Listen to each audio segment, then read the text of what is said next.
அலைப்பட்டு நெஞ்சம் அலைந்து உயிர் சோர அலகை கையால் கொலைப்பட்டுடலம் கழுகுகள் சூழ குருதி பொங்கி தலைகெட்ட அவயவம் வேறாய் பதைப்புற்று சாவர் கண்டி நிலை பெற்ற நேமி படையாள் தனை நினையாதவரே அலைபட்டு நெஞ்சம் அலைந்துயிர் சோர அலகை கையால் கொலைப்பட்டு உடலம் கழுகுகள் சூழ குருதி பொங்கி தலைகெட்ட அவயவம் வேறாய்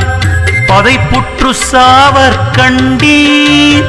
நிலை பெற்ற நேமி படையாள் தனை நினையாதவரே